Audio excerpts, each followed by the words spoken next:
성경 말씀 히브리서 9장 11절 말씀에서 22절까지 말씀을 봉독하겠습니다.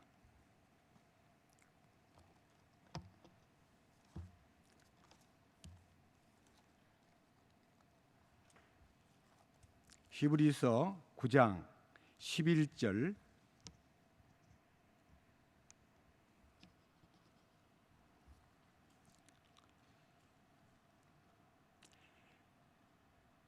그리스도께서 장래 좋은 일에 대제사장으로 오사 손으로 짓지 아니한 곧 이 창조에 속하지 아니한 더 크고 온전한 장막으로 말미암아 염소와 송아지의 피로 아니하고 오직 자기 피로 영원한 속죄를 이루사 단번에 성소에 들어가셨느니라. 염소와 황소의 피와 및 암송아지의 재로 부정한 자에게 뿌려 그 육체를 정결케 하여 거룩케 하거든 하물며 영원하신 성령으로 말미암아 흠없는 자기를 하나님께 드린 그리스도의 피가 어찌 너희 양심으로 죽은 행실에서 깨끗하게 하고 살아계신 하나님을 섬기게 못하겠느냐. 이를 인하여 그는 새 언약의 중보니 이는 첫 언약 때에 범한 죄를 속하려고 주구사 부르심을 입은 자로 하여금 영원한 기업의 약속을 얻게 하려 하심이니라. 유언은 유언한 자가 죽어야 되나니 유언은 그 사람이 죽은 후에야 견고한즉 유언한 자가 살았을 때에는 언제든지 효력이 없느니라. 이러므로 첫 언약도 피 없이 세운 것이 아니니 모세가 율법대로 모든 계명을 온 백성에게 말한 후에 송아지와 염소의 피와 및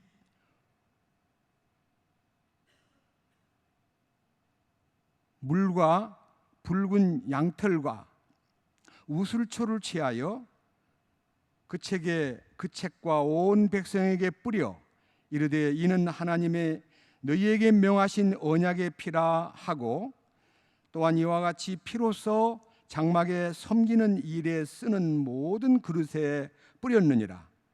율법을 쫓아 거의 모든 물건이 피로써 정결케 되나니 피 흘림이 없은즉 사함이 없느니라. 22절 말씀까지 말씀을 읽었습니다. 다시 한번 기도드리겠습니다. 살아계시고 인간의 생사화복을 주장하실 뿐만 아니라 영원하신 하나님의 계획을 이 땅에 이루셔서 우리로 하여금 하늘에서 이루어진 아버지의 뜻이 우리에게도 이루어지도록 이끄시고 성령님으로 말미암아 우리가 주님이 이루어 놓으신 그 업적과 효능 안에 포함되어 함께 십자가의 놀라우신 능력과 실제와 권능을 맛볼 수 있도록 도와주신 주님께 감사드립니다. 오늘 이 시간 이 거룩한 히브리서 9장 11절 이하의 말씀을 통해서 주님 영광을 나타내 주시고 거룩하신 뜻을 우리에게 보여주시옵소서. 우리로 하여금 진리와 함께 기뻐하고 진리를 통해서 깨끗해지고 진리를 통해서 거룩해지고 진리와 함께 주님이 정하신 길을 어김없이 걸어갈 수 있도록 이끄시옵소서. 말씀 전하는 자의 마음과 생각과 표현을 주장하시고 말씀을 듣는 모든 사랑하는 형제 자매들에게 주의 성령으로 계시의 영을 허락하사 이 말씀을 함께 공유하고 나눌 수 있도록 이끄시옵소서. 우리 주 예수 그리스도의 이름으로 기도드렸습니다. 아멘. 저는 오늘 이 히브리서 9장 11절에서 22절까지 말씀을 놓고 기도하면서 기독교의 기본 진리에 대해서 조금 먼저 얘기를 드리고 싶습니다. 기독교는 어떤 의미에서 속죄의 길, 곧 이 인류를 영원한 죄에서 건져내는 첫 번째 과제가 예수 그리스도의 피로 말미암아 이루어진 속죄의 길. 이 길이 우리에게 가장 깊은 기본 진리에 속합니다. 속죄받았다는 말은 용서받았다는 말이고 죄사함을 받았다는 뜻인데, 그 말을 좀 더 이렇게 폭을 넓혀 말하면 구원을 받았다, 그런 말입니다. 그런데 속죄받은 것 하나만 갖고는 완전한 구원이 될 수가 없습니다. 참 구원은 변화돼야 됩니다. 우리도 이 교회 안에서 중생과 성화에 대한 얘기를 하시는 것을 방송을 통해서 들었기 때문에 안심하고 말씀을 드릴 수 있습니다. 속죄받은 사람이 변화받지 않으면, 다시 말하면 주님의 성령으로 확실하게 내적 옛사람과 아담의 속성을 다 끝내고 새 사람을 입어서 예수 그리스도의 신성한 성품을 나타내는 변화가 없이는 완전한 구원이라고 할 수 없습니다. 제가 오늘 읽은 이 히브리서 9장 11절에서부터 22절 사이에는 특별히 세 항목의 피의 효능이 들어 있습니다. 첫째는 12절에 이런 말씀이 있습니다.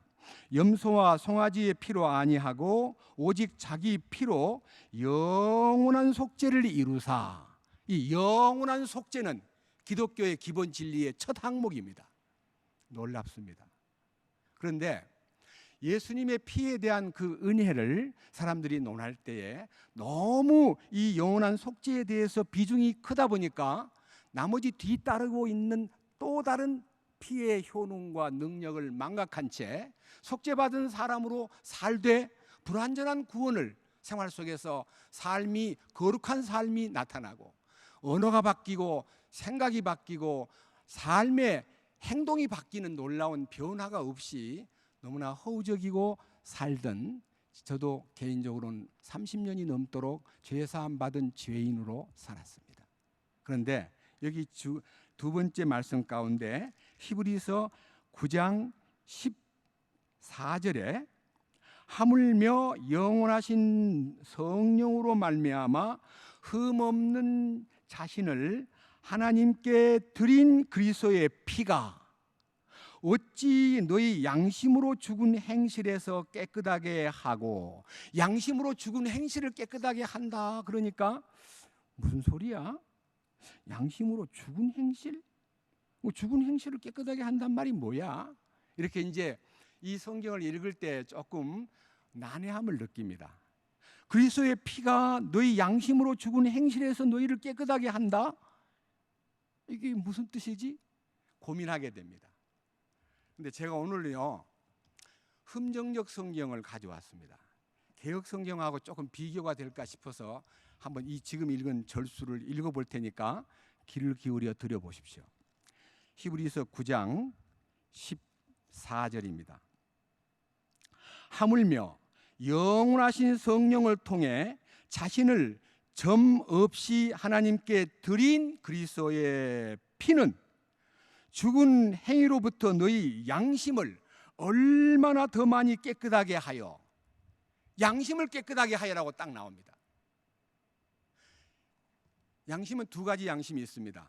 하나는 악한 양심이 있고 하나는 선한 양심이 있습니다. 악한 양심이라는 말은 한 장을 넘겨보십시오. 히브리서 10장 22절입니다. 히브리서 10장 22절. 우리가 마음의 뿌림을 받아 양심의 악을 깨닫고 몸을 맑은 물로 씻었으니 참 마음과 온전한 믿음으로 하나님께 나아가자. 제가 지금 읽은 성경은 일반적으로 읽는 개역 성경입니다. 흠정역에서는 이렇게 기록되어 있습니다. 들어보십시오. 10장 22절. 우리 마음이 뿌림을 받아 악한 양심으로부터 벗어났고, 이게 정상적인 해석입니다. 악한 양심으로 벗어나야 됩니다.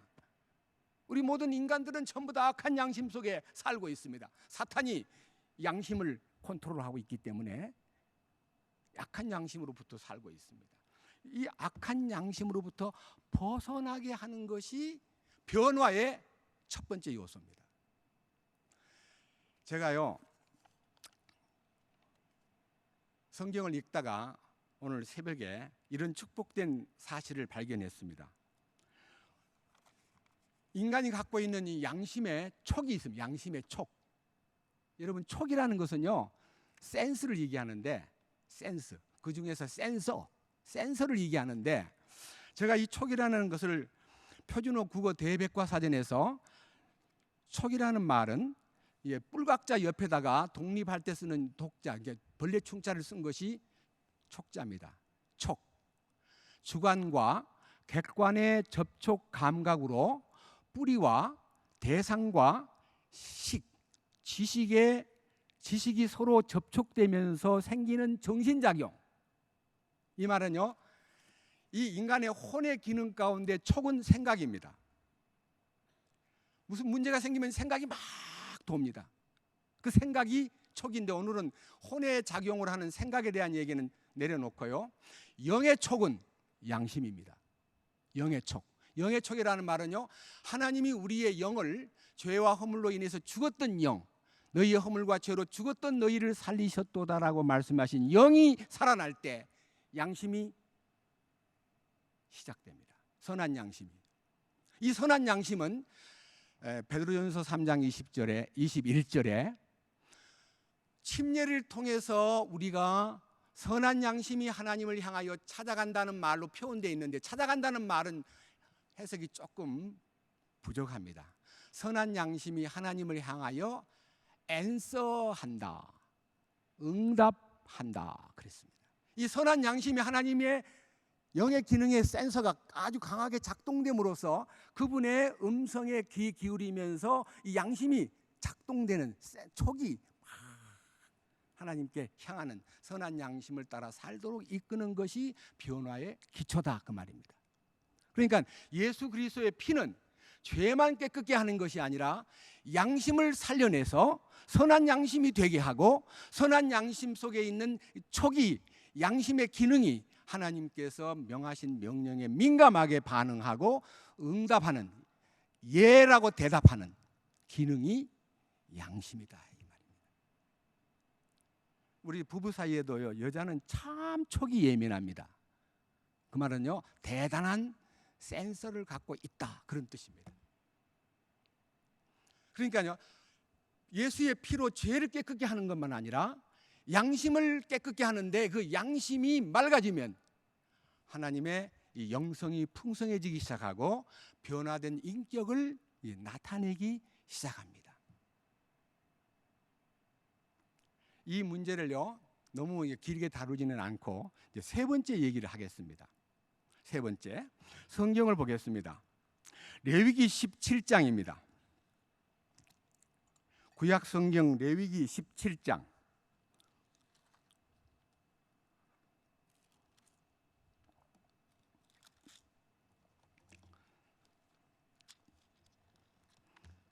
레위기 17장입니다. 11절. 너무나 유명한 성경 구절입니다. 육체의 생명은 피에 있음이라. 내가 이 피를 너희에게 주어 단에 뿌려 너희의 생명을 위하여 속하게 하였나니, 생명이 피에 있으므로 피가 죄를 속하느니라. 많은 분들이 레위기 17장 11절 말씀을 통해서 예수 그리스도의 피를 통해서 죄를 씻는 거야. 예수님이 피가 바로, 육체의 생명이 피에 있기 때문에 예수님이 직접 육신으로 오셔가지고 자신을 십자가에 내어서 피를 뿌림으로써 생명이 피에 있으므로 피가 죄를 속한단 말이야. 이렇게 피가 죄를 사한다고 믿습니다. 맞습니다. 그런데 이 성경에서 주의 깊게 이 말씀을 관찰하기 위해서, 저는 히브리어 전공한 사람은 아니지만요, 학생 때 히브리어를 공부를 좀 했습니다. 그런데요, 우선 이 히브리어에서 나타나 있는 이 성경에 대한 문제를 논하기에 앞서서 흠정역 성경을 읽어볼 테니까 한번 들어보십시오. 레위기 17장 11절. 자세히 여러분들의 성경하고 비교해서 들어보세요. 이는 육체의 생명이 피에 있기 때문이니라. 내가 피를 너희에게 주어 제단 위에 뿌려 너희 혼을 위하여 속죄하였나니. 피가 혼을 위해 속죄하느니라. 피가 혼을 위해 속죄한다라고 되어 있는데, 여기서 말하는 혼이라는 단어는 혼이라는 단어는요, 우리가 알고 있는 인간이 갖고 있는 존재를 얘기합니다. 혼이라는 것은요, being, 존재를 말하고요, self, 이즘, 에고, 이것이 혼입니다. 나요, 나. 혼은 나예요. 세상 사는 동안의 모든 정보와 지식을 통해서 세상을 꾸려나가는 모든 잠재력과 지혜가 전부 혼 기능입니다. 근데 이 나를, 그러니까요, 예수님의 피는 죄를 깨끗게 하는 것만 아니라 나를 깨끗게 한다, 그 말이에요. 나 자체를, 내 존재를, 내 옛사람을 제거하고 새 사람을 만드는 그 기능이 죄만 속죄하는 게 아니라 혼을 속죄한다고 되어 있는 것을 만약 여러분들이 느낀다면요, 혼이 깨끗해져 버리면요, 놀라운 변화가 옵니다. 혼이라는 것은 생각과 감정과 의지입니다. 생각과 감정과 의지가 바꿔져 버리면, 생각이 바뀌면 세상이 바뀝니다. 감정이 바뀌면 성격이 바뀝니다. 의지가 바뀌면 행동이 바뀝니다. 바뀌게 되어 있습니다. 그건 저절로 성화로 나가는데, 성화의 가장 큰 초점이 뭐냐면 사랑입니다. 사랑. 보십시다. 베드로전서 1장 22절 보겠습니다.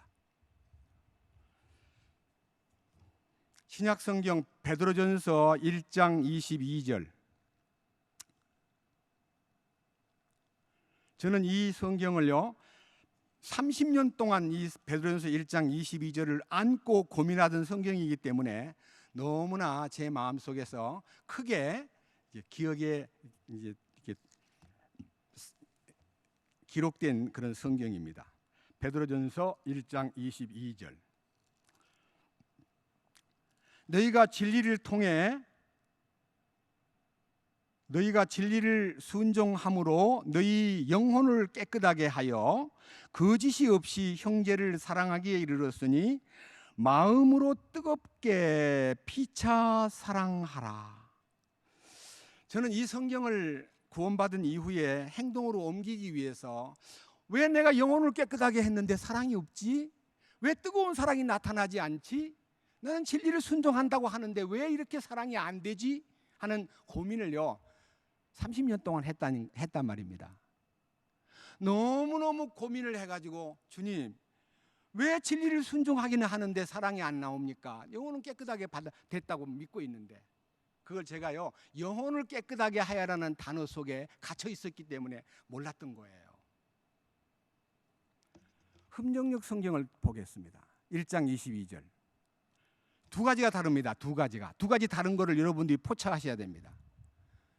너희가 진리를 순종함으로 영혼을 깨끗하게 하여라는 단어 속에 두 가지가 다른 게 있는데 눈을 떠야 됩니다. 거기에 1장 22절, 너희가 성령을 통해 진리에 순종함으로 너희 혼을 깨끗하게 하여. 뭐가 다릅니까? 진리를 내가 어떻게 순종합니까? 내가 무슨 힘이 있다고 진리를 순종합니까? 성령님이 도우셔야 성령님을 통해 진리에 순종하게 되고 영혼을 깨끗하게 한 거 아닙니다. 혼을 깨끗하게 한 겁니다. 혼, 존재를, 자아를, 사상을, 나 자체를 깨끗하게 함으로써 거짓이 없는 사랑이 나타나고 뜨겁게 피차 사랑할 수 있는 힘이 공급되는, 그것이 변화입니다. 변화. 그 경험이 있어야 변화가 느껴지고 알아집니다. 말이 바꿔집니다. 성격이 바꿔집니다. 성질이 죽습니다. 변하여 새로운 삶의 목표가 서버립니다. 그것이 변화된 모습인 것입니다. 저는요, 1966년 11월 25일 날 자정이 가까웠을 때 죄사함 받았습니다. 친히 나무에 달려 그 몸으로 우리 죄를 담당하셨으니 이는 우리로 하여금 죄에 대하여 죽고 의에 대하여 살게 하려 하심이라. 저가 채찍에 맞음으로 너희가 나음을 입었나니 너희가 전에는 양과 같이 길을 잃었더니 너희 영혼의 목자와 감독 되신 이에게 돌아왔느니라. 이 베드로전서 2장 24절과 25절을 통해서 저는 눈을 떴습니다.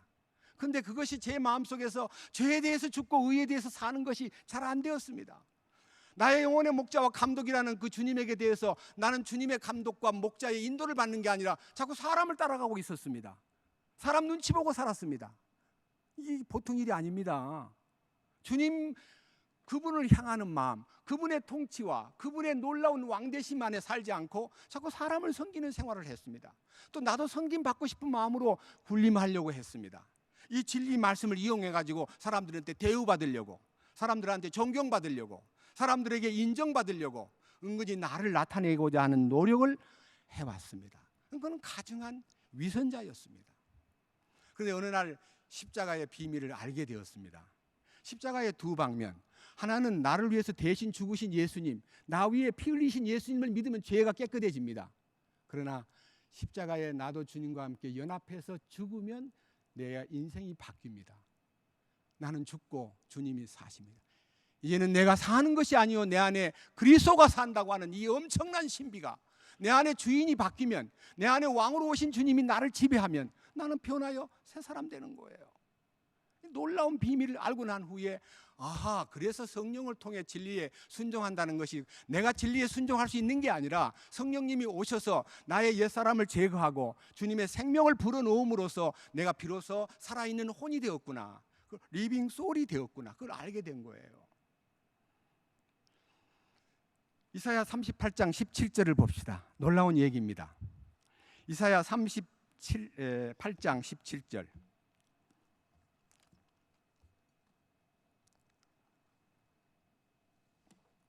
구약 성경 이사야 38장 17절, 너무 유명한 성경 귀절입니다. 보옵소서, 내게 큰 고통을 더하신 것은 내게 평안을 주려 하심이라. 주께서 나의 영혼을 사랑하사 멸망의 구덩이에서 건지셨고 나의 모든 죄는 주의 등 뒤에 던지셨나이다. 여기서 우리가요, 이 사건을 하나로 보기 때문에 문제가 생기는 거예요. 나의 영혼을 사랑하사 멸망의 구덩이에서 건지셨고 나의 모든 죄는 주의 등 뒤에 던지셨나이다. 아, 나는 이제 지옥 안 가도록 주님이 내 영혼을 건져주셨고 내 모든 죄를 주의 등 뒤로 던지셨구나. 아멘, 감사합니다. 막 흥분하고 좋아하고 미칠 듯이 막 뛰는 것이 내 영혼을 구원해 주신 주님, 그리고 나 지옥 안 가도록 나를 이제 건져주신 주님, 멸망의 구덩이에서 건져주신 주님. 멸망의 구덩이란 말은 미래형입니다. 미래형. 그런데 흠정역 성경을 한번 보십시오. 미안합니다. 비교해 보십시오. 이사야 38장 17절 자세하게 한번 들어보세요. 뭐라고 되어 있는가? 보옵소서, 평안을 얻으려고 내가 큰 쓰라림을 받았거니와 주께서 내 혼을 사랑하사, 영혼이 아닙니다. 혼을 사랑하사, 멸망의 구덩이가 아닙니다. 부패의 구덩이에서 건져내셨으니 주께서 내 모든 죄를 주의 등 뒤로 던지셨나이다.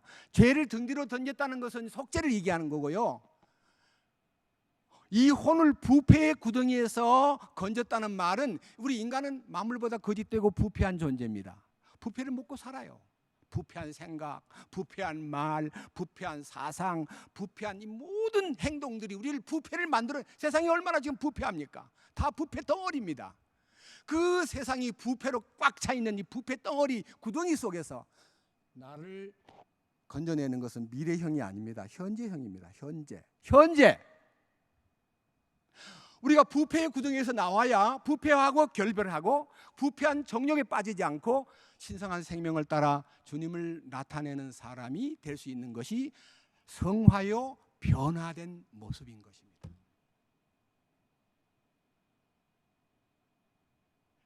그래서 영혼 구원이라는 단어는 이제 안 썼으면 좋겠어요. 영과 혼은 분리돼야 됩니다. 하나님 말씀은 살아 있습니다. 운동력이 있습니다. 좌우의 날선 어떤 검보다도 예리하여 혼과 영과 관절과 골수를 찔러 둘로 나누기까지 하며 마음의 생각과 뜻을 감찰하나니 지으신 것이 하나라도 그 앞에 나타나지 않음이 없고 만물이 우리를 상관하시는 자의 눈앞에 벌거벗은 채로 드러난다. 벌거벗은 것으로 드러나는 게 뭡니까? 죄가 깨끗해진 것만 아니라요, 내 존재가 드러나야 납작 엎드려서 주여 저는 아닙니다.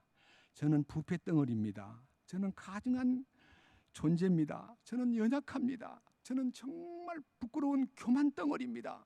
이렇게 주님 앞에 내가 아니라는 것을 아는 순간, 그때부터 주님이 이다이신 그분께서 나에게 공급이 시작되고 나에게 새로운 창조가 시작되는 거예요. 그래서 그것이 고린도후서 5장 17절에 그런즉 누구든지 그리스도 안에 있으면 새로운 피조물이라 이전 것은 지나갔으니 아담 안에 있는 모든 나의 옛사람은 지나갔으니 보라 뭐가 되었도다? 뭐가 되었어요? 새 것이 될 거예요. 되었어요. 그런데 왜 그 성경만 외우고 왜 내가 새 것이 된 것을 못 보고 삽니까? 새 것이 돼야지요. 생각이 바뀌어야지요. 성질도 바꿔야지요. 예? 인생관도 가치관도 바뀌어야지요. 그래서 이 놀라운 사실이 혼의 구원이라는 것이 십자가에 연합할 때 일어나는 기적입니다. 예수의 보혈로 죄 씻음 받은 건 너무 큰 사건이지만 예수님의 보혈로 악한 양심에서 벗어나 선한 양심으로 턴하는 것이 보혈의 능력으로 이루어집니다. 그리고 혼을 깨끗게 하는 것도 피로 이루어집니다. 레위기 17장 11절 잘 들으셨죠? 피가 죄를 속한다가 아닙니다. 피가 혼을 속죄한다. 혼을 깨끗하게 한다. 혼을 깨끗하게 하면 사랑이 자동적으로 흘러납니다. 누구 사랑이냐면 주님의 사랑입니다. 내 사랑 아닙니다. 히브리서 10장 보겠습니다. 히브리서 10장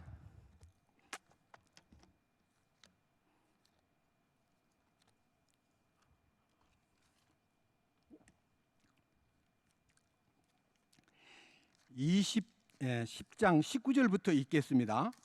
10장 19절.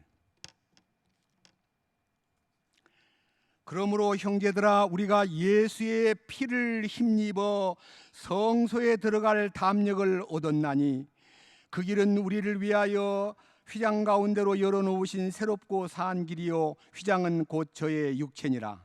여기 예수님의 피를 힘입어 성소에 들어갈 담력을 얻었다 그랬는데 이 성경도 지금 잘못 번역되어 있습니다. 죄송합니다. 제가 지금 금영역 성경 판매원이 아닙니다. 이거 팔아먹으려고 여러분 앞에 선전하는 사람 아니고요.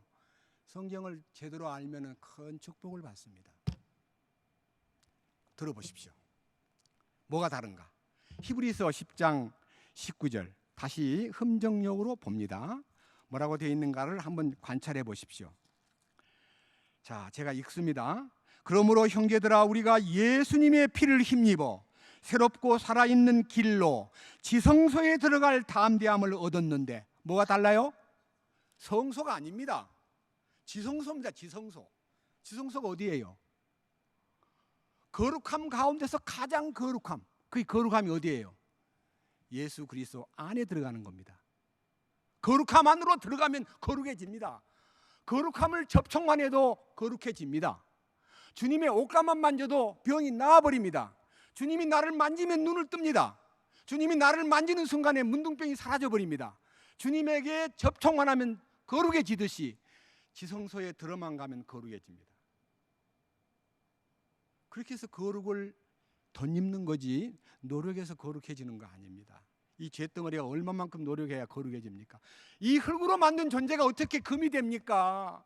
이 흙으로 만든 이 인간이 어떻게 보석이 됩니까? 어떻게 이게 진주가 됩니까? 불가능한 일입니다. 우리는 흙으로 다 만들어진 질그릇에 불과하고 보배를 담아야 됩니다. 보배이신 주님, 진주이신 주님, 보석이신 주님, 금이신 하나님의 그 거룩함을 담아야 내가 그 거룩한 그릇이 되는 거예요. 지성소에 들어갈 담력을 예수의 피를 힘입어 얻었다.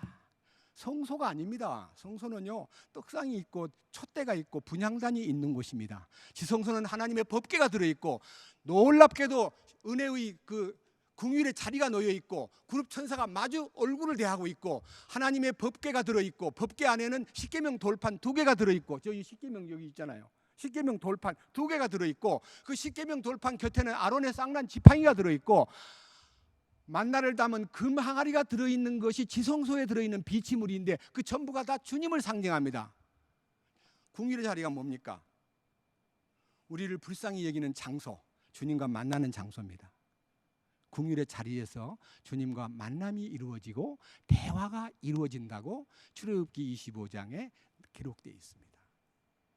중요한 것은요, 아론의 쌍난 지팡이는 부활 능력을 얘기합니다. 우리는 부활을 체험해야 됩니다. 부활을 믿는 것만 갖고는 안 됩니다. 내가 부활 체험을 하려면 반드시 죽어야 부활이 오지, 죽지도 않고 무슨 부활을 합니까? 입으로만 부활하고 부활을 부르짖는 것은 가짜예요. 내가 참으로 주님의 십자가에 연합하여 죽었다는 것이 확실할 때 부활의 체험을 하게 되고 부활 능력을 통해서 나타난 결과가 거듭남이에요. 베드로전서 1장 3절에 찬송하리로다 우리 주 예수 그리스도의 그 많으신 긍휼대로 예수 그리스도의 죽은 자 가운데서 부활하심으로 말미암아 우리를 거듭나게 하사 산 소망이 있게 하시며 썩지 않고 더럽지 않고 쇠하지 아니하는 영광스러운 상속 유업을 있게 하셨다는 이 부활 능력이 우리로 하여금 산 소망을 줄 뿐만 아니라 변화된 목표를 갖게 되는 거예요. 목표, 상속 유업에 대한 목표가 서는 거예요. 그런데 우리 이 히브리서 지금 9장 읽었던 본문에서 한번 제가 다시 한번 터치해 보겠습니다. 9장 18절, 9장 17절부터 읽을게요. 유언은 그 사람이 죽은 후에야 경고한즉 유언한 자가 살았을 때는 언제든지 효력이 없느니라. 이러므로 첫 언약도 피 없이 세운 것이 아니니 모세의 율법대로 모든 계명을 온 백성에게 말한 후에 송아지와 염소의 피와 및 물과 붉은 양털과 우슬초를 취하여 그 책과 온 백성에게 뿌려 이르되 이는 하나님이 너희에게 명하신 언약의 피라 하고, 언약의 피라 하고, 이렇게 해서 여기 이 성경 읽을 때요, 뭐 언약의 피다, 첫 언약의 피는 피 없이 세운 것이 아니다, 유언은 유언한 자가 죽어야 효력을 발생한다, 이 정도 읽으면요 막막하게 느껴집니다. 솔직히 저도 이거 성경요, 신약 성경 학생 때만 해도 50번 이상 읽었습니다. 무슨 뜻인지 몰랐습니다. 눈을 뜨고 나니까요 엄청난 얘기입니다. 엄청난 얘기 보여드리겠습니다. 히브리서 지금 읽었던 9장 15절 흠정력으로 읽습니다. 들어보십시오.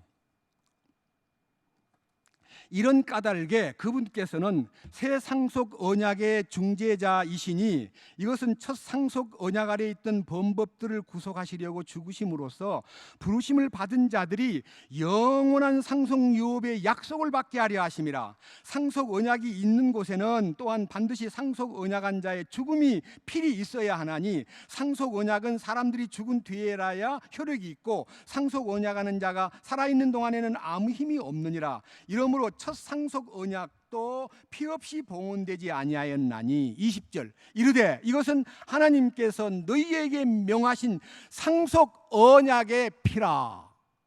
자, 예수의 피로 죄만 씻는 게 아니라 양심을 깨끗게 하고 혼을 깨끗게 하고 아까 얘기한 대로 지성소에 들어갈 담력을 얻게 하고, 그 다음 여기에 상속 언약의 피라.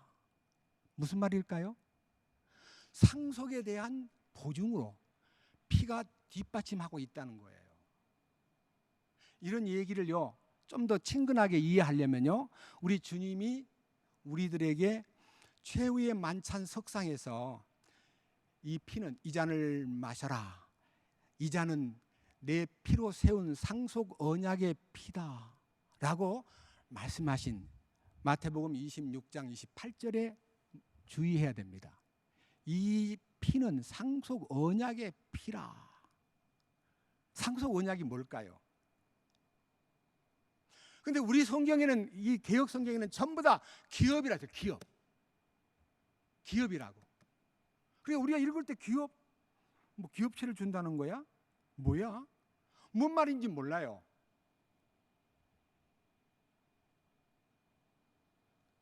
에베소 1장 보겠습니다. 에베소서 1장 비교해 보겠습니다. 에베소서 1장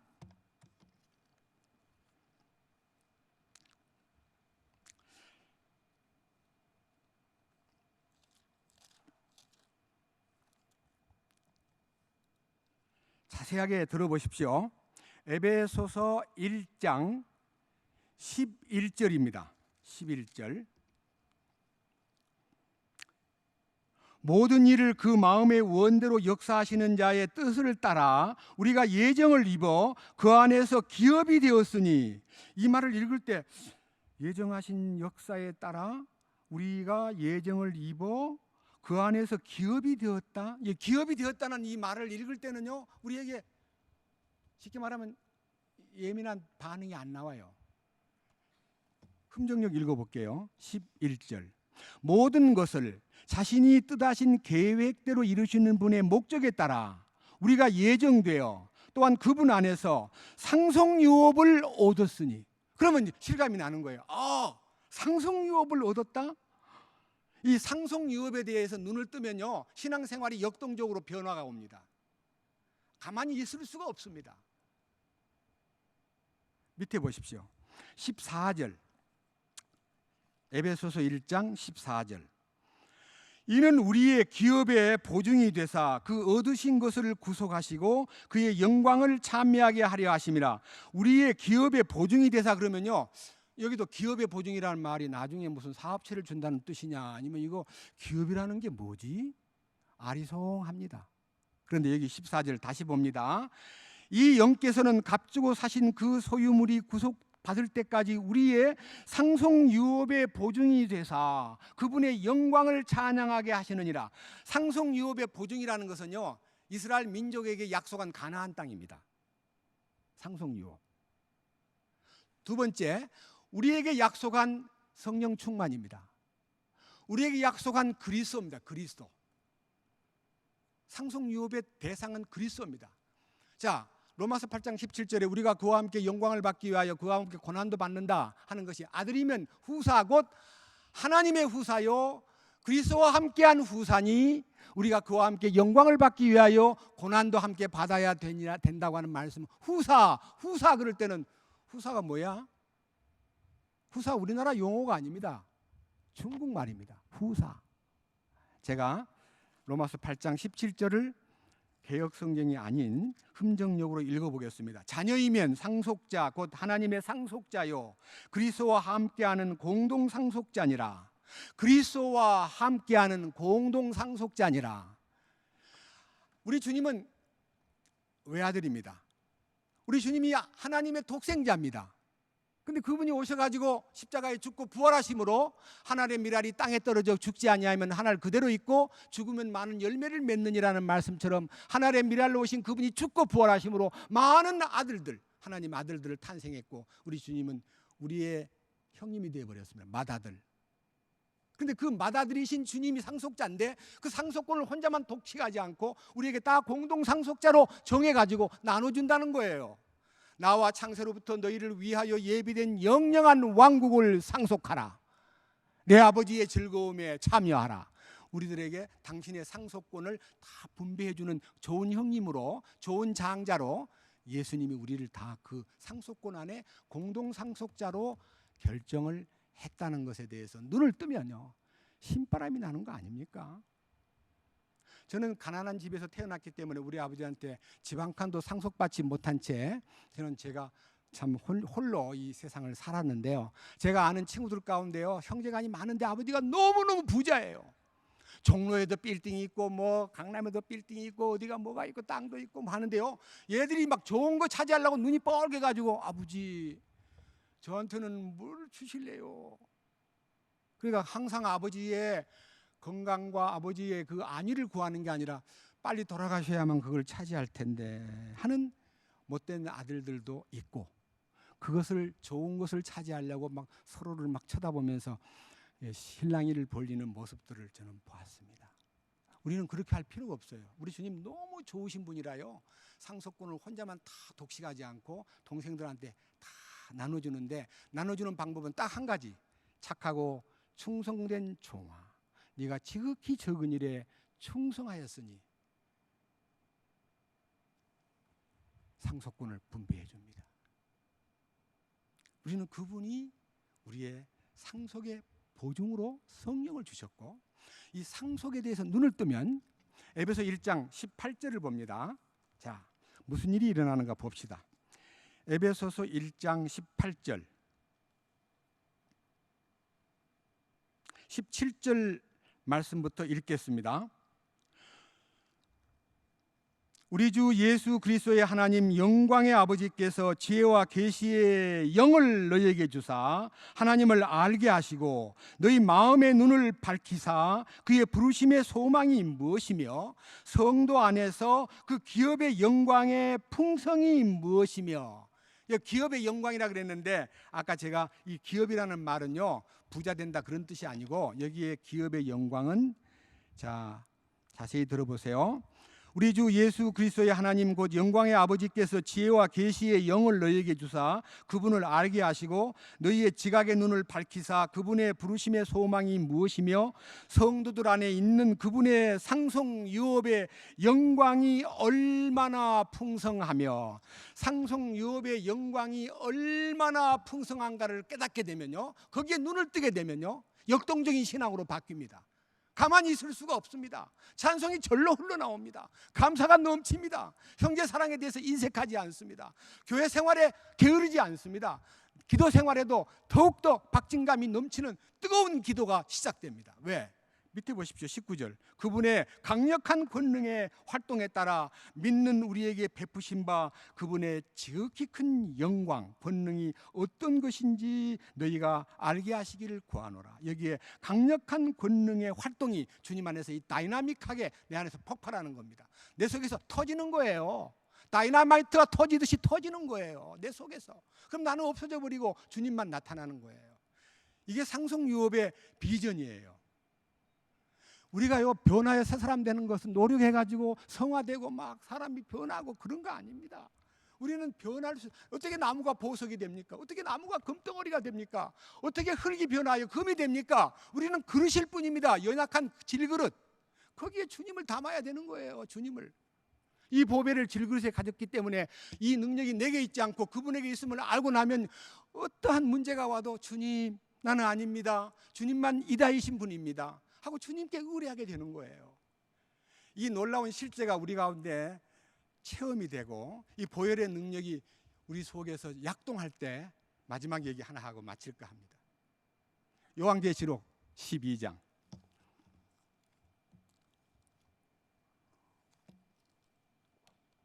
요한계시록 12장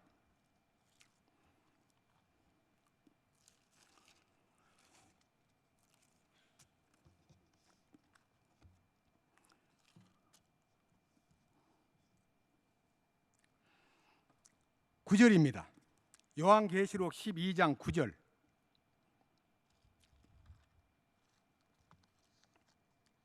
자세히 들어보십시오. 12장 9절.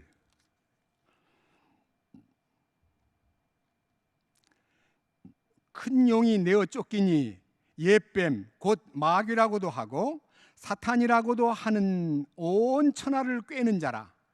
땅으로 내어 쫓기니 그의 사자들도 저와 함께 내어 쫓기니 내가 또 들으니 하늘에 큰 음성이 있어 가로되 이제 우리 하나님의 구원과 능력과 나라와 또 그의 그리스도의 권세가 이루었으니 우리 형제들을 참소하던 자 곧 우리 하나님 앞에서 밤낮으로 참소하던 자가 쫓겨났고 또 여러 형제가 어린 양의 피와 자기의 증거하는 말을 인하여 저를 이기었으니 그들은 죽기까지 자기 생명을 아끼지 아니하였도다. 자, 여기에서 사탄 권세를 어린 양의 피로 이기는 겁니다. 여러분 영화에 십자가를 들고 사탄이 막 귀신 나타나니까 야 하면 그 쓰러져 버리는 그런 거 아닙니다. 어린 양의 피의 능력과 자기가 증거하는 간증, 증거하는 말을 인하여 저를 이겼나니 사탄아 물러가라 그렇게 해서 이기는 거 아닙니다. 어린 양의 피와 자기가 증거하는 말을 인하여 그 말이 뭐예요? 죽기까지 자기 생명을 사랑하지 아니하였도다라고 하는 비밀입니다. 제가 흠정력 읽어보겠습니다. 요한계시록 12장 11절 그들이 어린 양의 피와 자기들의 증언의 말로 그를 이기었으며 그들은 죽기까지 자기 생명을 사랑하지 아니하였도다. 이 생명이라는 단어는요 푸시케 혼입니다. 혼. 자기 혼. 주님의 성령으로 그 피의 능력으로 내가 혼을 깨끗하게 하고 변화가 되면 내 혼을 애지중지하지 않습니다. 나를 중하게 여기지 않습니다. 나는 주님 앞에 포기되었기 때문에 주님께 드려진 나요, 주님 그분만이 존귀하게 되기를 바라는 마음이 있기 때문에 마태복음 16장 24절의 말씀대로 나를 따라오려거든 자기를 부인하고 십자가를 지고 나를 따르라는, 십자가밖에 안 보이는, 십자가만 존귀하게 자랑하고 그 십자가 외에는 나는 아무것도 자랑하지 않겠노라. 이는 세상이 나를 대하여 십자가에 못 박혀 있고 나 또한 세상에 대하여 그러하다고 하는 확신이 있기 때문에 십자가만 우러러보고 나를 포기하는 것이 자기 생명을 아끼지 않는, 사랑하지 않는 사람이 사탄의 권세를 어린 양의 피로 이긴다는 것입니다. 이기는 자가 되는 겁니다. 예수의 피로 이기는 자가 되는 것이 우리 신앙생활입니다. 이 놀라운 사실들이 우리 마음속에 이루어지고 나면요, 우리 마음이 이제 정리가 되는데, 이 마음의 정리를요 사도행전 26장 18절로 정리하겠습니다. 사도행전 26장 18절.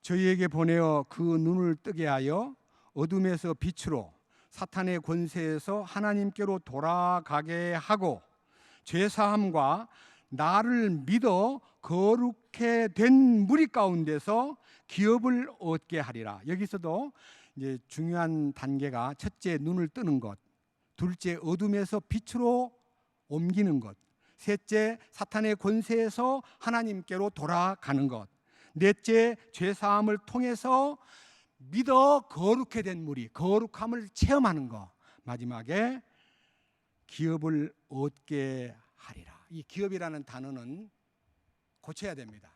제가 다시 함정역으로 읽겠습니다. 사도행전 26장 18절 자세하게 들어보십시오. 그들의 눈을 열어주어 그들을 어둠에서 빛으로 사탄의 권세에서 하나님께로 돌아오게 하려 하며, 또 그들이 죄들의 용서를 받고 내 안에 있는 믿음으로, 믿음은 내 믿음이 아니고 주님 안에 있는 믿음입니다. 그리스도 예수님 안에 있는 믿음을 내가 소유해야 됩니다. 그 다음에 거룩히 구별돼야 됩니다. 그래야 거룩하게 구별된 사람들에게 상속 유업을 받게 한다는 겁니다. 거룩하게 구별된 사람이 아니면, 변화받지 않으면 상속 유업을 못 받고요, 달란트를 땅에 묻어둔 사람 같이, 받은 문화를 수건에 싸둔 사람 같이 이 악하고 게으른 종아라고 꾸지람을 듣고 저를 바깥 어둠에 내 던져라 하고 꾸지람을 듣는 운명에 빠질 것입니다. 착하고 충성된 종으로 주님의 보상을 받고 상속 유업에 동참하기 위해서는 거룩한 삶에, 아까 우리 사랑하는 배영재님 기도 가운데 내가 거룩하니 너희도 모든 행실에서 거룩한 자가 되라고 하신 베드로전서 1장 15절 16절 17절 말씀인데 실제가 돼야 됩니다. 거룩은 문자가 아닙니다. 거룩은 그림의 떡이 아닙니다. 거룩은 주님 자체가 거룩하신 분입니다. 주님 안에 들어가면 거룩해집니다. 그러기 위해서는 어떻게 해야 됩니까? 주님과 하나가 돼야 돼요.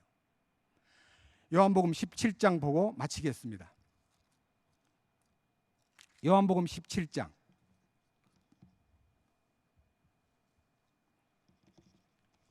16절입니다.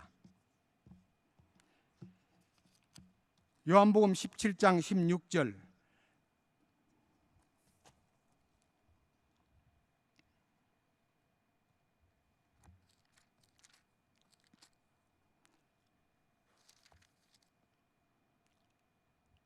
내가 세상에 속하지 아니함 같이 저희도 세상에 속하지 아니하였삼나이다. 저희를 진리로 거룩하게 하옵소서. 아버지의 말씀은 진리니이다. 아버지께서 나를 세상에 보내신 것 같이 나도 저희를 세상에 보내었고 또 저희를 위하여 내가 나를 거룩하게 하오니 이는 저희도 진리로 거룩함을 얻게 하려 함이니이다. 내가 비옵는 것은 이 사람들을 위함이 아니요 또 저희 말을 인하여 나를 믿는 사람들도 위함이니 아버지께서 내 안에 내가 아버지 안에 있는 것 같이 저희도 다 하나가 되어 우리 안에 있게 하사 세상으로 아버지께서 나를 보내신 것을 믿게 하옵소서. 내게 주신 영광을 내가 저희에게도 주었사오니 이는 우리가 하나가 된 것 같이 저희도 하나가 되게 하려 함이니이다. 여기에서 하나가 된다는 것에 대한 얘기를 역점을 두고 얘기했는데, 하나님이 예수님하고 하나가 됨 같이 우리들도 그분과 하나가 될 때에 하나 되는 것이 거룩으로 가는 길입니다. 이 흠령역 한 절을 읽고 마칠까 합니다. 자, 17장 17절. 아버지여, 아버지의 진리로 그들을 거룩하게 구별하옵소서. 아버지 말씀은 진리이니이다. 아버지께서 나를 세상에 보내신 것 같이 나도 그들을 세상에 보내었고 또 내가 그들을 위하여 내 자신을 거룩히 구별하오니 이것은 그들도 진리를 통해 거룩히 구별되게 하려 함이니이다. 내가 이 사람들만을 위하여 기도하지 아니하고 그들의 말로 인하여 나를 믿는 자들을 위하여 기도하오니 이것은 그들이 다 하나가 되게 하려 함이니이다. 아버지여, 아버지께서 내 안에 내가 아버지 안에 있는 것 같이 그들도 우리 안에서 하나가 되게 하사 아버지께서 나를 보내신 것을 세상이 믿게 하옵소서.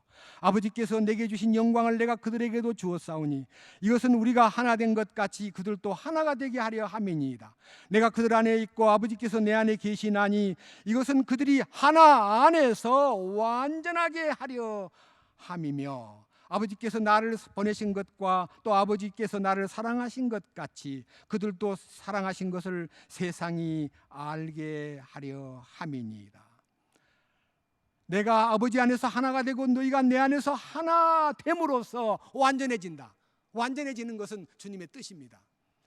우리가 하나님의 완전한 거룩을 덧입고 그분의 완전하심 속에서 마음껏 주님께 감사하고 사는 것이 오늘날 예수의 피를 힘입어 죄만 깨끗게 하는 것이 아니라 거룩하게 되고 사탄을 이기고 그 속에서는 순서별로 영이 깨끗해지고 양심이 맑아지고 혼이 깨끗해지고 사랑이 흘러넘치고 그리고 사탄의 권세를 능히 이기고 상속유업을 받기에 합당한 자가 되었다고 하는 이 자긍심을 갖고 살 때에 신앙생활이 역동적으로 저절로 이루어지게 된다는 이 놀라운 신비를 기쁜 마음으로 선포했습니다. 기도합시다. 주님, 감사합니다.